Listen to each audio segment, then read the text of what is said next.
Hello, and welcome back to the channel. Today's video starring Pierre Poilievre takes on our Canadian Prime Minister during question period in the House of Commons. Of course, no truths come out of the Prime Minister's answers, nothing but untruths. The Liberal Party continues to gaslight Canadians on how great the economy is doing in Canada. We all know different. Shall we have a look? The Honourable Leader of the Opposition. All illusion, same old Liberals, same old failures.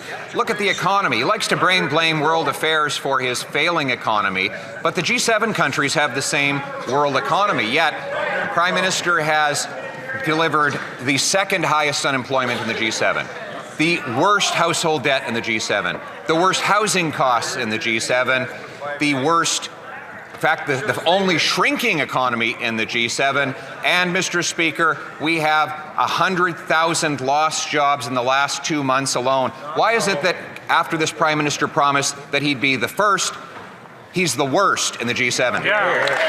The right Honourable Prime Minister from the top, please. Thank you, Mr. Speaker. Let's look at what's happened to the United States since the summer. They have lost 6,000 jobs. This country's created over 80,000 jobs since August. That's not entirely true. Now, I don't know where Mark is getting his numbers from, but the mainstream media in the US and Canada are reporting completely different numbers. Let's have a look, shall we? I have to apologize in advance, though, for using a CBC News clip. 170,000 jobs were added last month.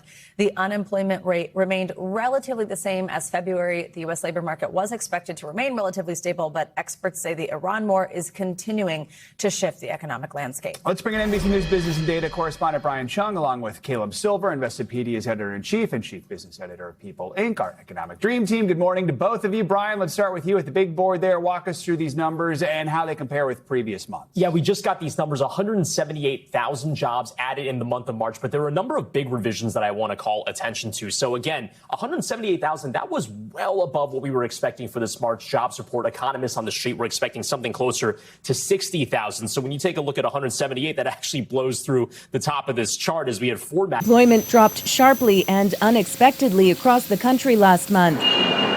Few sectors were spared. Thousands of jobs lost in wholesale and retail. Manufacturing and construction cut workers too. I think the overriding message here is it was very weak at the start of the year. We've seen almost no job growth whatsoever over the last 12 months, and that's not a positive for the economy. So, Mark, according to the previous two news reports, USA has created 390,000 jobs, while Canada has delivered no job growth. Nothing, zero bupkis.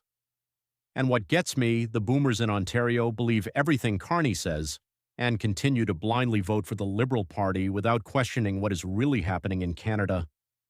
Let's continue to listen to Mark's response to Pierre Poilievre's question. What's happened to wages in this country? They are growing the highest in years, 4%. They're growing twice the rate of inflation. Canadians are getting ahead. Every single month of this government, Canadian wages have grown faster than the rate of inflation. Rents are at a 33-month low. Affordability is the best it's been in over a decade.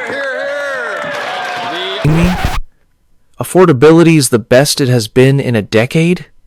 I don't know what type of Canada Mark is living in, but it is not the same Canada I am living in.